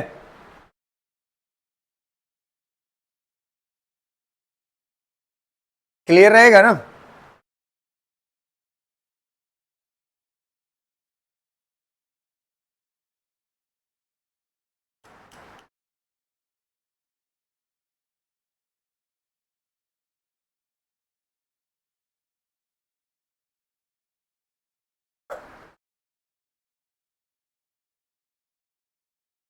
जल्दी करो यार, ये वाला देखो। एक मिनट, ये फार्मूला तो अभी पढ़े हो। काइनेटिक एनर्जी का फार्मूला क्या होता है? 3/2, और पीवी या क्या होता है? 3/2 आर टी, ये जो फार्मूला है ना 3/2 आर टी, ये कब होता है 3/2 आर टी, ये ट्रांसलेशन वाली है ना, चाहे मोनो एटॉमिक हो, चाहे डाई एटॉमिक हो, चाहे ट्राई एटॉमिक हो, ट्रांसलेशन कितना होता है उसके पास 3। तो ये जो एनर्जी लिखी होती है ये किसके लिए लिखी होती है, ट्रांसलेशनल एनर्जी है। तो यहां से अगर आप देखोगे आपको क्या निकालना है, यहां से आप इसके जैसा करिए तो ये कितना हो जाएगा, 2 इधर जाएगा तो कितना हो जाएगा 2k, और ये डिवाइड में क्या आ जाएगा 3r, कितना आ जाएगा, इस वाले से करो, इस वाले से ये कितना हो जाएगा 2k, और ये डिवाइड में कितना हो जाएगा 3v, कितने के बराबर हो जाएगा, प्रेशर के बराबर। अच्छा ये एनर्जी k की जगह पे क्या लिखा हुआ है E, कह रहा है ये E है कौन सी एनर्जी, बताइए कौन सी है, काइनेटिक एनर्जी कौन सी, ट्रांसलेशनल है, मोनो एटॉमिक होगा तो नहीं, ये जनरल है, मतलब और भी गैसेस होती है ना, ट्राई भी होती है और डाया भी होती है, तो उस लिहाज से कौन सा सही होगा, ज्यादा प्रायोरिटी किसको दी जाएगी, ट्रांसलेशनल काइनेटिक। समझ आ रही ना बात।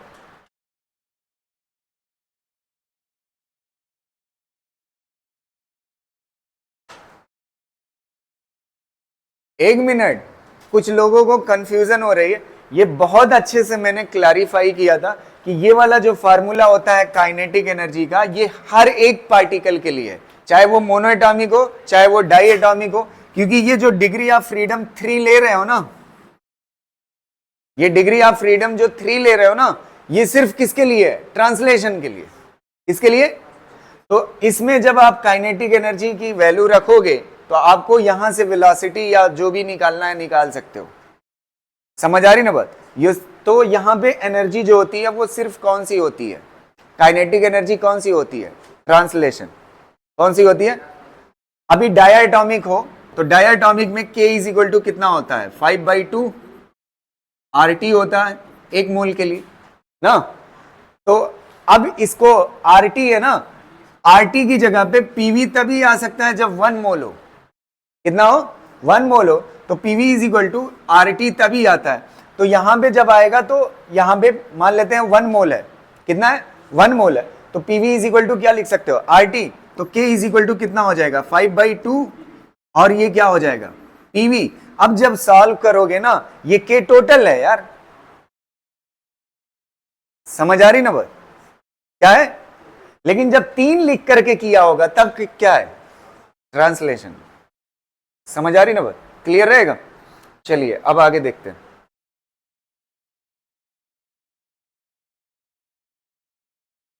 अगला क्वेश्चन ट्राई करिए।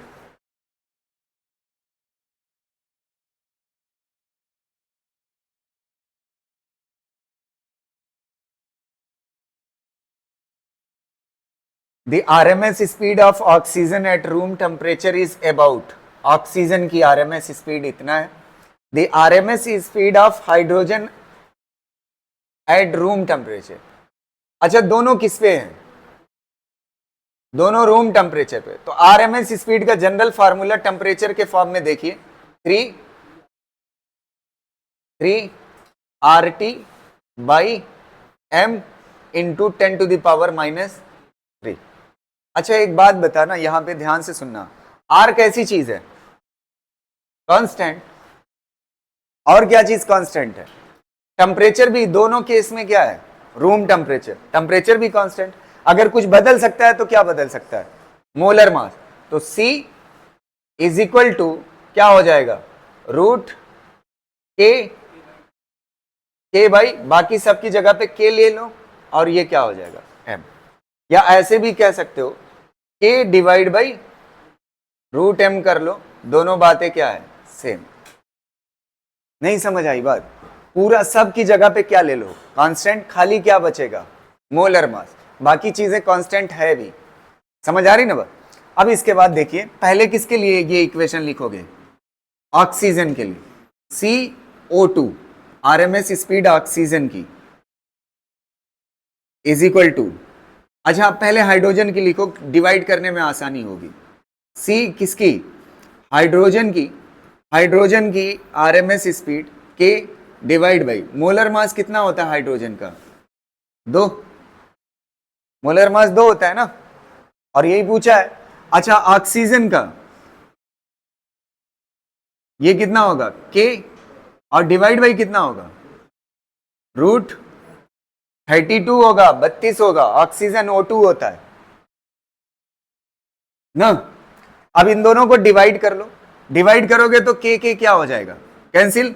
तो CH2 डिवाइड बाई क्या हो जाएगा? CO2 बराबर हो जाएगा, के कट जाएगा ना डिवाइड करने पे।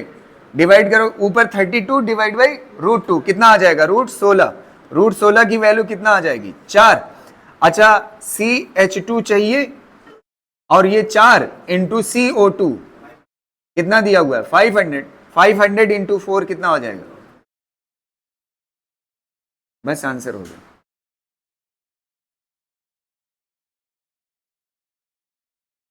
तो अगला क्वेश्चन देखो, इस वाले का आंसर आप दीजिए सोच समझ के। The pressure in A gas kept in isothermal container is 200 kilopascal ना, 200 kilopascal. If half of the gas is removed from it, the pressure will be, है क्या कम हो जाएगा? Volume. The pressure in a gas kept in isothermal container is 200 kilopascal. If half of the gas is removed, the pressure will be, pressure कितना होगा? आधी gas निकाल दी जाए container से, है तो प्रेशर कितना बचेगा? है क्या? नहीं, PV इज इक्वल टू क्या होता है? nRT। अच्छा ये बताओ, प्रोसेस कैसा है, मतलब कंटेनर कैसा है? आइसोथर्मल, मतलब इतनी चीजें कांस्टेंट हो गई। रुक जाइए 1 मिनट। nRT, तो R कांस्टेंट और T कांस्टेंट ना। R कांस्टेंट है और क्या चीज कांस्टेंट है? T constant. कह रहा है half of the gas is removed. जैसे मान लेते हैं कोई कंटेनर है, कोई कंटेनर है, ध्यान से सुनिएगा, कोई कंटेनर है, उसमें से आधी गैस निकाल लो, आधी गैस उसी कंटेनर के अंदर, उसका वॉल्यूम चेंज होगा? नहीं चेंज होगा, क्योंकि जो वॉल्यूम पहले था वही रहेगा। तो वॉल्यूम भी कैसा है? तो मतलब pressure is directly proportional to क्या? नंबर ऑफ, और मैंने पढ़ाया था नंबर ऑफ मोल्स के अंदर छिपा होता है नंबर ऑफ पार्टिकल। क्या छिपा होता है? तो आधी गैस अगर निकल गई तो आधा पार्टिकल निकल गया। तो प्रेशर अगर directly proportional number of moles है, तो आधा निकल जाने पे प्रेशर आधा हो जाएगा, तो कितना हो जाएगा? 100 kilopascal। बस आंसर हो जाए। देखो नेक्स्ट देखो,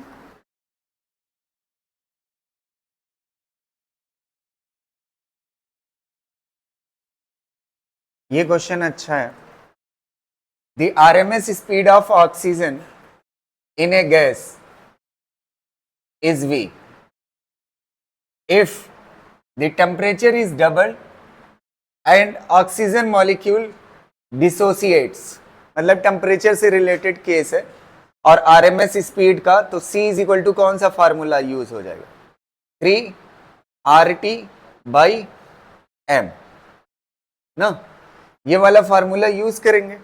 अब आप देखो, ऑक्सीजन की RMS स्पीड V है, कितना है? V है।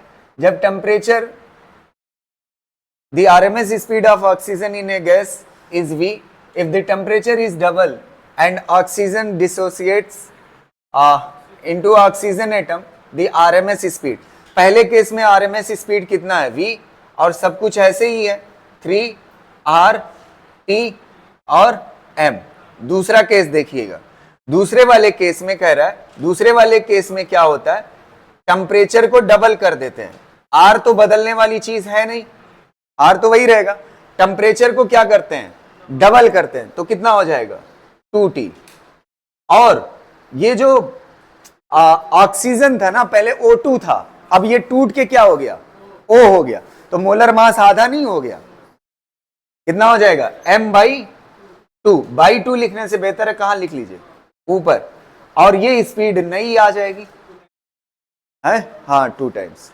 अब इसके बाद आप इसको सॉल्व करोगे, देखो ये 2 और ये 2 छोड़ दीजिए, बाकी चीजें किसके बराबर है, बाकी पहले वाली आरएमएस स्पीड ना, और बचा गया 2 जा कितना होता है 4 का रूट कितना होगा 2, बस आंसर हो गया, नई वाली आरएमएस स्पीड 2 गुना होगी।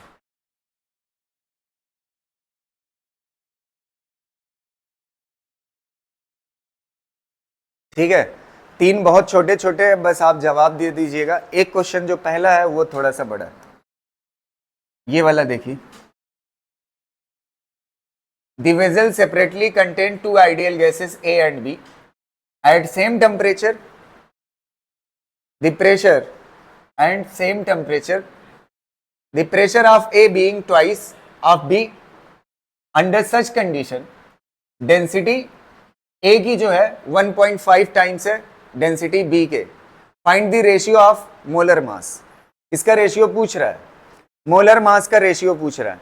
तो एक चीज आप बताइए, 3 डाटा आपसे पूछ रहा है, 3 डाटा के बारे में जिक्र है इस क्वेश्चन में, मोलर मास का रेशियो पूछ रहा है, और डेंसिटी के बारे में दिया हुआ है, और प्रेशर के बारे में दिया हुआ है। तो कौन सा फार्मूला, जो मैं कह रहा था आगे जरूरत पड़ेगी, इसको रट मारिए, रो इज इक्वल टू क्या हो जाएगा, PM/RT, PM मतलब प्रधानमंत्री रो इज इक्वल टू PM/RT। तो यहां तक क्लियर है, रो और प्रेशर में फर्क दिखना चाहिए आपके, ये थोड़ा सा टेढ़ा बनाना, ठीक है। रो इज इक्वल टू PM/RT होता है। अच्छा निपटा दीजिए जिन जिन चीजों का जिक्र नहीं है, एक तो R कांस्टेंट है, और एक कौन और कांस्टेंट है, देखिए सेम टेम्परेचर, तो टेम्परेचर कैसा है, कांस्टेंट है। मोलर मास का रेशियो पूछा है, तो M इज इक्वल टू निकाल लीजिए, M इज इक्वल टू कितना हो जाएगा, रो डिवाइड बाई P ना, रो डिवाइड बाई P। पहले A के लिए लिख लीजिए, A के लिए कितना हो जाएगा, मोलर मास A का रो A डिवाइड बाई कितना हो जाएगा PA, और MB कितने के बराबर हो जाएगा, रो B डिवाइड बाई PB ना। अच्छा ये बताओ, इसको डिवाइड करना है, डिवाइड कर लीजिए, डिवाइड करेंगे तो क्या हो जाएगा, MA divide by MB is equal to, ये पलट जाएगा ना, तो rho A divide by PA, और ये पलट जाएगा तो क्या हो जाएगा, PB डिवाइड बाई क्या हो जाएगा, रो B ना। अब ये देखो क्या क्या डाटा दिया हुआ है, पढ़ना थोड़ा सा, MA divide by MB, MA divide by MB। पहला डाटा किसके बारे में, डेंसिटी के बारे में दिया हुआ, डेंसिटी A की जगह पे आप कितना लिख सकते हो, 1.5 टाइम्स, तो 1.5 टाइम्स रो B, और इसको इसी के नीचे लिख लीजिए रो B ना, इनटू प्रेशर B के बारे में क्या दिया, pressure A is being twice of B, मतलब PA जो है ना वो 2 गुना है किससे, PB से, तो यहां पे लिख लीजिए, ऊपर PA रहने, ऊपर PA की जगह पे आप, नीचे है ना PA, तो PA की जगह पे कितना हो जाएगा 2PB, और ऊपर कितना हो जाएगा PB, PB से PB कैंसिल, रो B से रो B कैंसिल, 1.5 डिवाइड बाई 2 कितना हो जाएगा 15 डिवाइड बाई 20, डेसिमल हटा लो तो कितना हो जाएगा 3/4, बस आंसर हो गया। एक से एक कलाकार। चलो अगला देखो, विच of the following quantity is 0 on average for the molecules of an ideal gas in equilibrium, कौन सी ऐसी चीज है इक्विलिब्रियम में 0 होगी, पढ़ाया था, कौन कौन सा, वेलोसिटी और मोमेंटम, तो यहां पे सीधा हो गया B, समझ आ रहे? फोटो ले लीजिए इसका जल्दी से। हाँ तो लिख लो, जिसकी स्पीड अच्छी है लिख ले।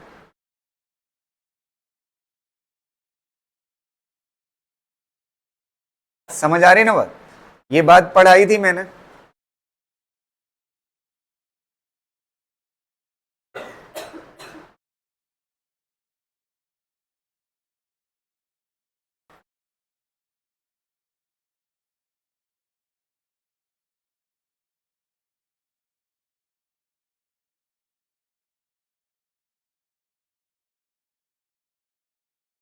कीपिंग द नंबर ऑफ, रुको उसको मैं बता, keeping the number of moles, यहां पे मोल्स लिख लेना, नंबर ऑफ मोल्स।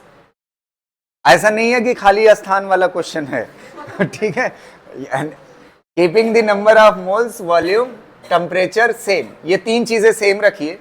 तो कह रहा है which of the following are same for all ideal gases, कौन सी ऐसी चीज है जो सारी आइडियल गैसेस के लिए सेम होगी। तो पीवी इज इक्वल टू क्या होता है, एनआरटी ना, एनआरटी। क्या क्या चीज सेम है, मोल और वॉल्यूम और क्या, और आर तो नेचुरल, तो बचा क्या, पी, प्रेशर क्या हो जाएगा, कांस्टेंट।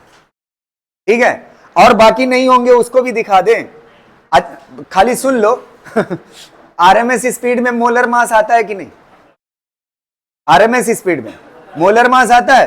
तो अगर गैस बदलेगी ना तो सारी गैस के लिए सेम आरएमएस स्पीड नहीं हो सकती, क्योंकि मोलर मास आता है। तो मोलर मास सेम नहीं होगा तो आरएमएस स्पीड सेम नहीं होगी। समझ आ रहे? तो यही तो पूछा है कि कौन सी ऐसी चीज है जो सारे आइडियल गैसेस के लिए सेम होगी। अच्छा, डेंसिटी में आता है कि नहीं मोलर मास, तो डेंसिटी भी अलग अलग गैस के लिए क्या होगी, डेंसिटी भी नहीं समझ आ रहा है, डेंसिटी भी चेंज होगी कि नहीं, अलग अलग गैस के लिए अलग अलग होगी। ऐसे ही मैग्नीट्यूड ऑफ मोमेंटम, समझ आ रही ना बात, क्लियर रहेगा, इसमें भी आता है। ठीक, चलिए अगला देखते हैं।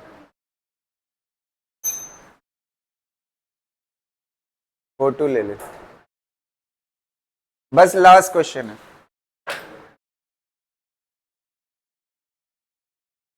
लिख लिए? ठीक, इसको बताइए, उसी से related. The average momentum of molecule in sample of an ideal gas depends on, अभी बहुत कूटेंगे, एवरेज मूवमेंट, वेलोसिटी जीरो होती है चाहे जैसे हो किसी भी टेम्परेचर में, वेलोसिटी जीरो तो मोमेंटम जीरो, तो कौन सा हो जाएगा, किसी से मतलब नहीं है इसको। एवरेज वेलोसिटी हमेशा क्या होगी, जीरो, एवरेज वेलोसिटी जीरो होगी तो momentum zero. Temperature, pressure, number of mole, volume किसी से मतलब नहीं है एवरेज वेलोसिटी को। ठीक है, क्लियर रहेगा ना? तो आज की क्लास इतना ही, और अगर किसी के पास ताकत है झेलने की तो थोड़ा देर रुके, अभी 15 मिनट बाद फिर एक लेक्चर शूट करेंगे। ठीक है।